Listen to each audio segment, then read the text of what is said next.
নমস্কার, কেমন আছেন সবাই? আবারও জীবনের ওঠা পড়ার নতুন দিনের নতুন একটা ব্লগ ভিডিও নিয়ে চলে এলাম আপনাদের সাথে।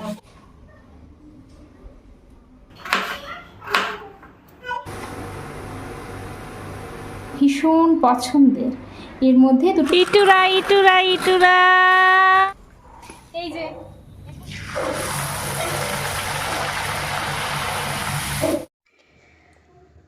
আজকে বাড়িতে এলো নতুন এক অতিথি। আজকের ব্যস্ততম দিনটা সকাল থেকে কিভাবে কাটালাম সেটা আপনাদের সাথে শেয়ার করলাম। তো এই যে সকালবেলা উঠেই আশি কাজ সমস্ত সেরে চলে এসেছি টিফিনটা বানিয়ে নিতে। আজকে ইচ্ছে হলো একটু লুচি করি, যদিও এখন কিন্তু এখানে গরমটা বেশ ভালোই লাগছে। অন্যান্যবার বৃষ্টিটা শুরু হয়ে যায়, কিন্তু এবার এখনো বৃষ্টির দেখা নেই। তো যাই হোক, জানেন তো কখনো কখনো খুব মনে হয় যদি বাড়িটা একটু কাছে হতো তাহলে কমসে কম সবাই মিলে একসাথে আনন্দ করা যেত, তাই না? এই ভেবে মনটা কখনো কখনো ভীষণ খারাপ লাগে। আর এই দেখুন, এই হচ্ছে আমাদের আজকের অতিথি। আপনাদের দাদা পুজো করছিলেন, আর দেখি টুকটুক করে কি সুন্দর বেলকুনি দিয়ে ঘরের ভিতরে আসছিল। তো আমি ভাবলাম ওকে আগে খেতে দিই, তারপরে ছেলেদেরকে খেতে দেব। জানেন তো, জীবনে এমন কিছু মুহূর্ত আসে যখন কিছুই ভালো লাগে না, চারিপাশে সব কিছুই ঠিকঠাক থাকে, কিন্তু তবুও মন থেকে কিছুই ভালো লাগে না। রাতের অন্ধকার, দিনের আলো সব ঠিক নিয়মে চলতে থাকে, তবু যেন মনে হয় শান্তি খুঁজে পাওয়া যায় না। হয়তো মনে হয় আমার কথা কেউ বুঝতে পারে না, আমার কষ্ট কেউ অনুভব করে না। গুড মর্নিং বন্ধুরা। এই যে সকালের পুজো টুজো সেরে তারপরে টিফিন তো আগেই করা হয়ে গেছে, ঘর দুটো সব পরিষ্কার করা হয়ে গেছে, আর এখন খাবার খেতে বসে পড়েছি টিফিনটা খাবো বলে। তো চলো, আজকে হচ্ছে জামাই ষষ্ঠী। প্রথমেই জানাই জামাই ষষ্ঠীতে সবাইকে অনেক অনেক শুভেচ্ছা, অভিনন্দন। সবার আজকের দিনটা ভীষণ ভালো কাটবে আশা করছি। আসলে এই ব্লগটা তোমরা জামাই ষষ্ঠীর পরেই পাবে, তবুও যেহেতু আজকের দিনে বানাচ্ছি তাই সবাইকে জানাই জামাই ষষ্ঠীর আন্তরিক শুভেচ্ছা, প্রীতি আর অভিনন্দন। চলুন সঙ্গে থাকুন, দেখতে থাকুন, আমি খাবারটা খেয়ে নিই। আর আজকে পনির দিয়ে ঘুগনিটা করেছি, কারণ ভাবলাম একটু পনির দিয়ে দিয়ে তারপরে বাদ বাকিটা রান্না করে দেবো, সেরকম করে করেছি। চলুন সঙ্গে থাকুন, দেখতে থাকুন, আমি খেয়ে দিয়ে আপনাদের কাছে ফিরে আসছি। আমাদের অতিথি বসে আছে চুপটি করে, দেখেছ কি সুন্দর বসে আছে না কোনায়। ওর খাওয়া দাওয়া হয়ে গেছে, ও রেস্ট নিচ্ছে। আমি ভাবলাম খেয়ে চলে যাবে বোধহয়, আবার ঠিক এখানেই। আপনাদেরও কি এমনটা মনে হয় নাকি? তাহলে আজকের ভিডিওটা শুধু আপনাদের জন্য। এই শোবার সময় না রাত্রেবেলায় একদম পুরনো কটন একদম চাদর পেতে তারপরে শুই, এতে না ভীষণ আরাম লাগে। পুরনো জিনিস বলে না, পরলেও যেরকম আরাম সেরকম পেতে ঘুমোতেও সেরকম ভালো লাগে। ওই জন্য পুরনো চাদর পেতে শুই, তারপরে আবার সকালবেলা সব ঠিকঠাক করে দিই। জীবন সামনের দিকে এগিয়ে চলতে থাকে জীবনের গতিতে, কিন্তু মনে রাখবেন চরম মুহূর্তেও আপনাকে যখন সবাই ছেড়ে চলে যাবে তখনও আপনার পাশে একজন থাকবেন। তিনি হলেন ঈশ্বর, পরম ঈশ্বর, যিনি সব সময় সব কিছু জানেন, সব কিছু অনুভব করেন, সব কিছু দেখেন। আমরা হয়তো তাকে দেখতে পাই না, তার মানে এই নয় যে তিনি আমাদের পাশে নেই। হয়তো আপনি লড়ছেন ব্যর্থতার সঙ্গে, হয়তো আপনি লড়ছেন হতাশার সঙ্গে। কখনো কখনো দেখবেন এমনটাও মনে হয়, যদি ঈশ্বর আমাদের সঙ্গে আছেন তবে এত কষ্ট হয় কেন? তাহলে আমিই বা এত কষ্ট পাই কেন?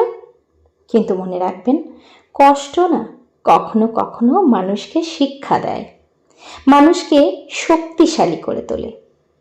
শুধু খুব কষ্ট হলে একবার হলেও ক্ষণিকের জন্য চোখটা বন্ধ করুন আর বলেন, হে ঈশ্বর, আমাকে তুমি শক্তি দাও, তুমি আমার পাশে থেকো, তুমি আমার সাথে থেকো। দেখবেন একটু সময়ের অপেক্ষা, সময়ের সাথে সাথে সব ঠিক হয়ে যাবে। আসলেই জানেন তো, আমরা ভাবি ঈশ্বরকে ডাকা মানে অনেক কিছুর আয়োজন, ফুল চাই, এই চাই, সেই চাই, নৈবেদ্য চাই, প্রসাদ চাই। আসলেই না। ঈশ্বরকে ডাকা মানে অনেক বাহ্যিক আয়োজন নয়, শুধুমাত্র অন্তর থেকে যে কোনো স্থানে যে কোনো জায়গায় ঈশ্বরকে অনায়াসে ডাকা যায়। এর জন্য চাই শুধু মন থেকে ভক্তি, আর কিচ্ছুটি চায় না। না অনেক আড়ম্বর দরকার, না বাহ্যিক অনেক আয়োজন দরকার। আপনি হয়তো কারোর সামনে কাঁদেন না, হয়তো নিজে ভালো থাকার অভিনয় করেন, কিন্তু মনে রাখবেন ঈশ্বর সব জানেন। কখন আপনি নীরবে বসে কাঁদেন তিনি কিন্তু সব দেখতে পান। শুধু আমরা হয়তো বুঝতে পারি না, কিন্তু খারাপ সময় পেরিয়ে যাওয়ার পর তখন বোঝা যায় যে খারাপ সময়টা এসেছিল বলেই ভালো সময়টা দেখতে পাচ্ছি, বা কিছুদিন পর তখন বোঝা যায় যে নিশ্চয়ই খারাপ সময়টার পেছনে কিছু কারণ ছিল, যা হয়েছে সেটা ভালোর জন্যই হয়েছে। যাই হোক, কথা বলতে বলতে অনেকটা দূর এগিয়ে এসেছি। এই যে আজকে আলু, সয়াবিন, পনির সব দিয়ে একটু লাল শাকও দিয়েছি। জানেন তো, আসলে কি জানেন তো, বাচ্চাদেরকে না শাক পাতা এগুলো খাওয়ানো ভীষণ দরকার। তো এমনি কতটা খাবে জানি না, তবে সবজির মধ্যে যদি এরকম করে দিয়ে দেওয়া হয় ওরা বুঝতেই পারবে না। কখনো কখনো জানেন তো, খেতে দেওয়ার সময় খাবারটা খুব টেস্টি হয়েছে বলার সময় বড় বেটু আমার দিকে তাকায়। যা রোদ গরম পড়েছে এই কদিন, একদম পুরো ঘেমে গেছি। দেখুন, আজকে স্নান না করে থাকতে পারবো না, আবার একবার স্নান করতে হবে। এবারে অনেকটা সকালে স্নান করা হয় তো, তারপরে ধরুন পুরো বাড়ির কাজ করা হয়, মানে বাড়ির কাজ মানে রান্না বান্না আর কি, তার আগে তো বাড়ির কাজ করাই হয়। তারপরে দুপুরের দিকে আবারও একবার ঘরটা ঝাড়ু দিয়ে নিই। বিকেলবেলায় না সবসময় হয়ে ওঠে না। যাই হোক, কাজগুলো করে নিই, তারপরে স্নান করতে যাব। আর একবার স্নান করে নেবো, ভীষণ গরম লাগছে। আজকে না বেশ ভালো রোদ দিয়েছে। শুধু আজকে নয়, এই কদিন ধরে প্রথমে তো বৃষ্টি বৃষ্টি হচ্ছিল, সবাই ভাবলাম বুঝি বর্ষাকাল নেমে গেল, এখানে একটু তাড়াতাড়ি বর্ষাটা নামে। তো এখন দেখছি আর বৃষ্টি তো হচ্ছেই না, আর কেমন একটা গরম, মানে গুমোট একটা গরম করে রেখেছে। অন্যান্য বার না এই টাইমে বর্ষা নেমে যায়। চলুন বেশ কিছু কমেন্ট আপনাদের সাথে শেয়ার করি। রিমি দিদি ভাই বলেছ, তুমি খুব সুন্দর করে কথা বলো, তোমার কথার মধ্যে খুব জাদু আছে, অসাধারণ লাগে শুনতে। তার সঙ্গে ভিডিওটাও খুব সুন্দর করে অ্যারেঞ্জ করো, অসাধারণ হয়। এইভাবেই সাথে থাকার জন্য, পাশে থাকার জন্য, আর এত সুন্দর কমেন্ট করার জন্য আমার খুব ভালো লাগলো। তাই আমি সবার মাঝখানে কমেন্টটা তুলে ধরলাম। ভালো থেকো, সাথে থেকো, পাশে থেকো। যারা যারা আমাকে আগের ভিডিওয়ে কমেন্ট করেছো বা এখন যারা যারা ভিডিও দেখছো, প্রত্যেকের জন্য অনেক অনেক ভালোবাসার সাথে আন্তরিক শুভেচ্ছা।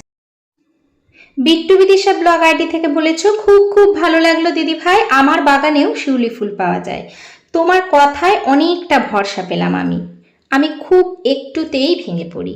এইভাবেই সাথে থেকো, পাশে থেকো। আর এত সুন্দর একটা কমেন্ট করার জন্য ভীষণ ভালো লাগলো। আমার কথায় যে তুমি ভরসা পাও এটা শুনেও আমার ভালো লাগলো। আসলেই আমার যেগুলো ভালো লাগে সেগুলোই আমি তোমাদের সাথে শেয়ার করি। যদি একটু হলেও তোমাদের ভালো লাগে বা তোমাদের যদি একটু হলেও উপকারে আসে, এখানে কি দিয়েছি কি না দিয়েছি, কিন্তু খেতে ভালোই হয়। আজকে তো নিরামিষ রান্না বান্নাই করছি, কারণ আজকে যেহেতু নিরামিষ। আর তার মধ্যে ভাবলাম একটু শাক পাতার বড়া করি। ধনে পাতা ছিল বেশ খানিকটা, তার সাথে লাল শাক আর ধনে পাতা দিয়ে বেশ বড় বড় করে মুচমুচে করে বড়া করেছিলাম। তবে হ্যাঁ, দুপুরবেলায় কিন্তু আপনাদের দাদা খাননি, কারণ উনি আজকেও একটু কাজে গিয়েছিলেন, তাই বাইরেই খাওয়া দাওয়া করেছেন। যাই হোক, আমরাই খেয়েছি আর আপনাদের দাদাকে রাতে দিয়েছি। এই কটাই ভাজলাম, এখন পরে আবার ভাজবো। খুব সুন্দর একদম মুচমুচে হয় কিন্তু। তো এই যে আজকের কিন্তু এই সিম্পল রান্নাই ছিল। ভেবেছিলাম উচ্ছেটা করব না, কিন্তু তারপরে না ফ্রিজ ট্রিজগুলো আমি একবারে পরিষ্কার করছিলাম বলতে আজকে তো শনিবার, বেশিরভাগ ক্ষেত্রে শনিবার দিন বা রবিবার দিন আর কি ফ্রিজটা ফাঁকা করে রাখি, বাজার এলে আবার বাজার ভরা হয় আর কি। তার জন্য একবারে পরিষ্কার করে তারপরে সবজি রাখার যে বক্সটা থাকে সেটাকে ধুয়ে দিয়েছিলাম। আর এখানে বেশ কিছু মানে জার খালি হয়ে গেছিলো, সেগুলোকে ধুচ্ছিলাম। এই যে দেখুন, এটা আমার ভীষণ পছন্দের জিনিস, এটা অনলাইন থেকে কিনেছিলাম। এখানে না বেশ সুন্দর ফুল দিয়ে সাজানো ছিল, একটা সাইকেল ছিল, সেটা ভেঙে গেছে। তো অনেক দিন আগের, এখনের নয়। তো আমি আবার সেটাকে খুব ভালো করে পরিষ্কার করে বাস্কেটটাকে রেখে দিলাম আমার মতো করে, পরে কখনো হয়তো সাজিয়ে নেব, কিন্তু ফেলে দিতে ইচ্ছে গেল না। আর এত সুন্দর জিনিসটাকে না ফেলতে বড় মায়া হয়। স্নান করে বেশ কিছুক্ষণ ঘুমিয়েছিলাম দুপুরবেলায়, তারপরে এখন হচ্ছে ওরা নিচে খেলছে, আমি যাচ্ছি একটুখানি নিচে। ইটুরা ইটুরা ইটুরা ইটুরা, আরে বাপ রে বাপ রে বাপ।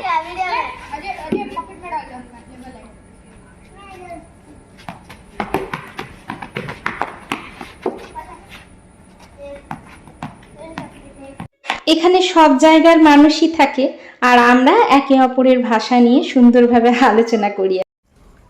এই যে এখানে একটা স্যার আছেন, নিচে সবকিছু মানে গাছ টাছ লাগান, তো এখান থেকেই আমরা লেমন গ্রাস তুলে নিয়েছি।